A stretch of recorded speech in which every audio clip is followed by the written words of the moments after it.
السلام عليكم ورحمة الله وبركاته. متابعين الأعزاء، مجلس الأمن يعود من جديد. المندوب الفلسطيني يهاجم ويفضح الهدنة المسمومة، وفلسطين تعلنها لن نتنازل. ظنوا أنهم أسكتونا، ظنوا أن صفقة العار التي طبخها ترامب قد أنهت القصة، ولكن ما حدث اليوم في مجلس الأمن لم يكن مجرد خطاب، كان زلزالا. بينما يحتفل العالم بعودة أسرى اللي بتسموش ويطبلون لسلام كاذب، خرج الصوت الفلسطيني ليعريهم ويقول أن الهدنة لم تكن متوقفة. وهنا نتذكر مقولة غسان كنفاني الخالدة: إنهم يسرقون رغيفك ثم يعطونك منه كسرة ثم يأمرونك أن تشكرهم على كرمهم يا لوقاحتهم. 80 years after the end of the Second World War, the core principles upon which the United Nations were founded remain as critical as ever. The right of peoples to self-determination, the prohibition on the acquisition of territory by threat or use of force, and the rule of international law as the guarantor of the rights of individuals, regardless of race, religion, or nationality, and of nations, large and small. Those principles are the expression of the wisdom finally acquired by humanity following a devastating war, where peoples around the globe endured and witnessed aggression, genocide, crimes against humanity, and war crimes on a scale that altered the course of history and led to the founding of these United Nations, to save succeeding generations from the scourge of war and to ensure international peace and security. It is these very principles that are at stake and under threat in Palestine. Asserting them there is upholding them everywhere. Abandoning them there is jeopardizing them everywhere. Mr. President, we welcome the ceasefire agreement reached last year under President Trump's plan, and we commend the personal engagement of President Trump and the U.S. administration, as well as the tireless efforts of the mediators who have worked to implement it. We supported the ceasefire in good faith, even in the face of repeated breaches, with at least 500 Palestinians killed since the ceasefire came into effect, with many more wounded and ongoing destruction by the occupying power, and while life-saving assistance, including shelter, continues to be obstructed in the depths of this harsh winter. We support the plan because it offered an immediate path toward ending the killing and suffering, the famine, and unprecedented humanitarian catastrophe inflicted on the Palestinian people in Gaza. While we recognize that thousands of lives have been saved by the ceasefire, these goals are yet to be fully achieved. We welcome the completion of the release of all Israeli hostages and prisoners alive and deceased, including the recovery of the remains of the last Israeli body 2 days ago. We had repeatedly said that only a ceasefire could allow for this to happen. Yet, we must ask, what about the countless Palestinian families whose loved ones have been killed, with thousands of bodies still crushed and buried under rubble, yet to be found, yet to be identified, and to be given dignified burial? What of the families who waited for the return of thousands denied, tortured, humiliated, starved, raped, or missing, raped or missing? What of the entire families obliterated from existence, or the survivors of genocide left with grave injuries and amputations, who will carry the devastation with them for all their lives? What of the trauma and loss of an entire people? The suffering of the Palestinian people, civilian men, women, and children, must be ended with equal urgency. Healing, recovery, and justice are indispensable and a right for all. Full implementation of Phase 1 obligations, including an immediate end to the killing and unrestricted humanitarian access across the Gaza Strip, is essential. These are not new demands. They are the repeated calls of this Council and constitute obligations under international law. Moreover, Israel must end its ongoing war against humanitarian actors, including UNRWA and vital NGOs, whose safety and ability to operate have been repeatedly undermined.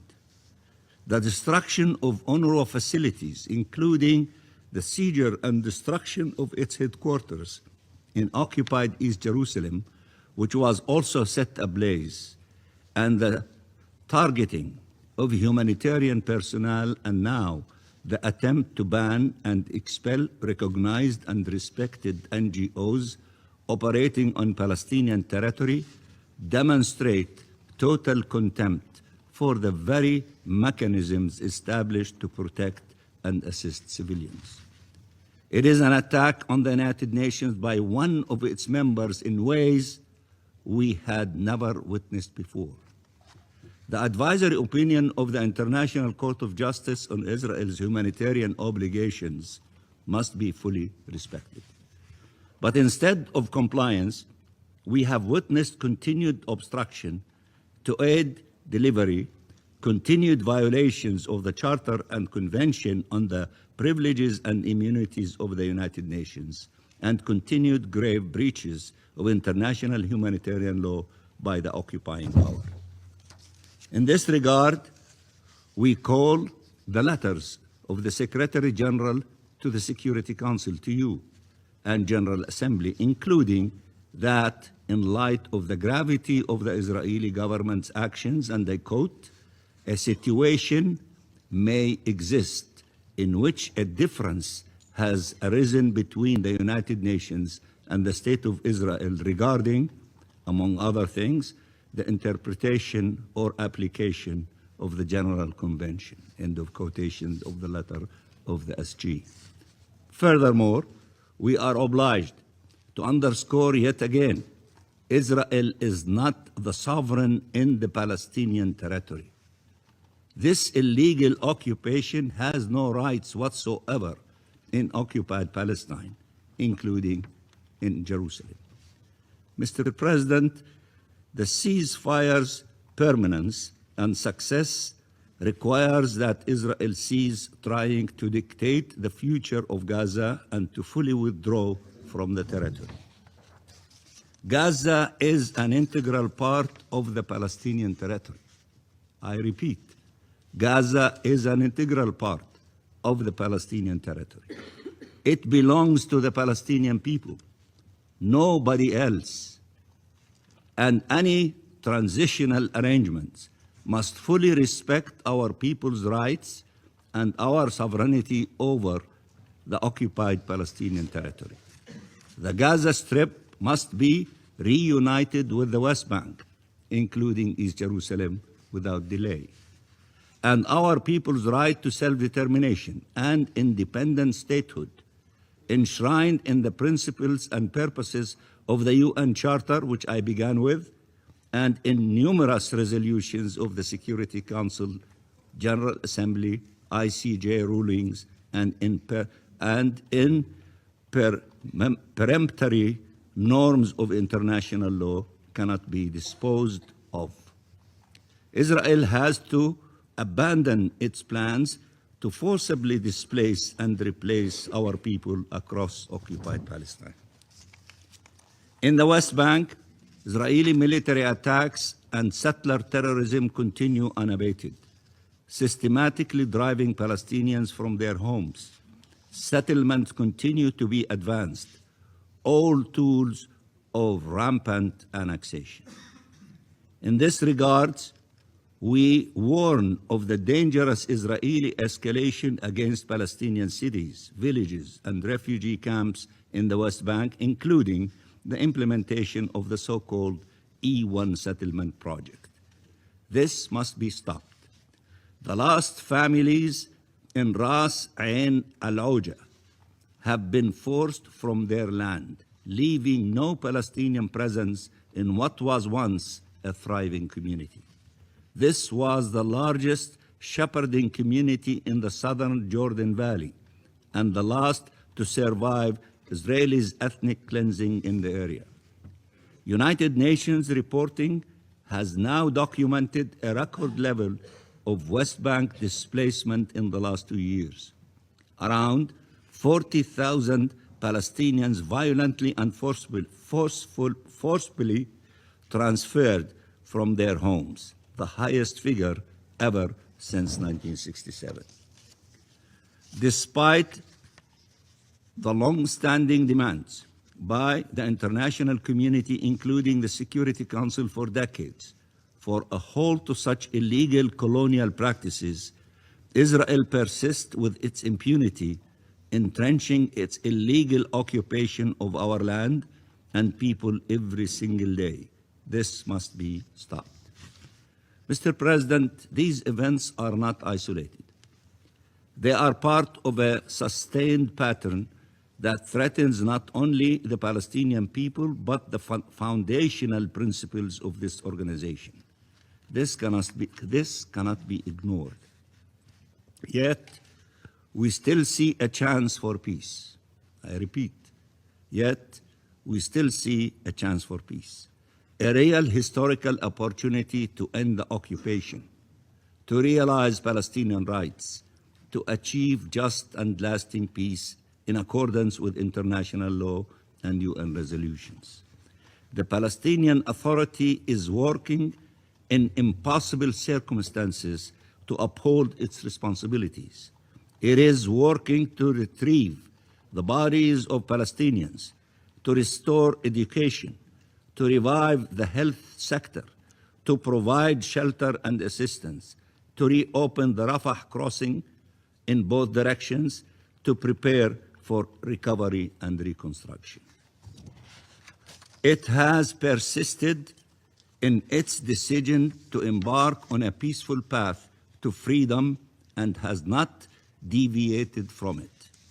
It has conducted difficult reforms while being undermined politically and financially. It has adopted the principle of one state, one government, one law, and one weapon. Palestine is a reliable partner for peace, if peace is the objective. Palestine is a reliable partner for peace, if peace is the objective. The whole world can testify to that. But the Israeli government's objective is not peace, it is domination. Netanyahu yet again bragged that he will never allow a Palestinian state to emerge. He went further, reaffirming Israel will retain control from the river to the sea, promising eternal occupation, a delusional idea that will continue depriving our region of the prospects and promise of peace. Mr. President, the Palestinian people have an inalienable right to self-determination, including the right to the independence of their state. Any implementation of peace plans must be upheld this right fully and unequivocally, and must preserve the unity and territorial integrity of the West Bank, including East Jerusalem and the Gaza Strip. There must be no administrative or legal, or I should rather say illegal, measures that entrench division and occupation instead of bringing an end to them. Mr. President, the best way to consolidate the ceasefire is to move towards a just peace. This requires the mobilization of the international community as a whole. in charting a clear path away from occupation and war towards shared peace, security and prosperity as foreseen by the New York Declaration and supported overwhelmingly by the member states of these United Nations. We must all work together to advance these noble objectives. We welcomed the launch of Phase 2 of the ceasefire agreement and the establishment of transitional bodies to help administer Gaza in the transitional period ahead of reunifying the West Bank and Gaza Strip under the Palestinian Authority as stated by this Council. Palestine must be central to and fully represented in any processes that determines its future. We reiterate our readiness to work with the United States and regional and international partners to ensure respect for the ceasefire agreement in line with international law. Our people are waiting for the recovery and rebuilding promised to them after so much pain and loss inflicted on them. We cannot let them down. Palestine needs a just peace more than any other country because it suffers most in its absence. It is seeking a peaceful path to freedom. We are seeking a peaceful path to freedom. It should be encouraged and supported, not undermined. We want our rights, the rights accorded to all nations, nothing more, but also nothing less and nothing else. I repeat, we want our rights, the rights accorded to all nations, nothing more, but also nothing less and nothing else. Free Palestine, peace in the Middle East, and I thank you very much, Mr. President. يقول الله تعالى في كتابه العزيز: ولا يزالون يقاتلونكم حتى يردونكم عن دينكم إن استطاعوا. صدق الله العظيم. القضية ليست الأخضر وليست أكتوبر، القضية هي الوجود. الفيديو ذكر مشروع A1 الاستيطاني. لمن لا يعرف، هذا المشروع هو الخنجر الذي سيقسم الضفة الغربية إلى نصفين وينهي أي حلم بدولة فلسطينية للأبد. التاريخ يعيد نفسه يا سادة. في عام 1948 دخلت الجيوش العربية تحت مسمى الهدنة فضاعت فلسطين، وفي عام 1993 وقعنا أوسلو تحت مسمى السلام فتضاعف الاستيطان 400%. المندوب الفلسطيني صرخ فيهم: غزة جزء لا تتجزأ من فلسطين. ولماذا ركز على هذه الجملة؟ لأن هناك مخططا بحسب تسريبات واشنطن بوست وهارتس في السنوات الأخيرة لتحويل غزة إلى كيان منفصل أو محمية إدارية تحت وصاية دولية وعزلها عن القدس والضفة، وهذا ما حذر منه المفكر إدوارد سعيد قبل عقود. إذن إلى أين نحن ذاهبون؟ الفيديو انتهى بجملة مزلزلة: نحن نريد حقوقنا لا أكثر ولا أقل. واعلموا أيها المتابعين، الهدوء الحالي هو الهدوء الذي يسبق العاصفة. الجيل الجديد الذي نجا من إبادة 2024 و2025 لن يقبل بأن يكون لاجئا في وطنه. هذا الجيل الذي رأى الموت بعينيه، فماذا سيخيفه؟ والسلام عليكم ورحمة الله وبركاته.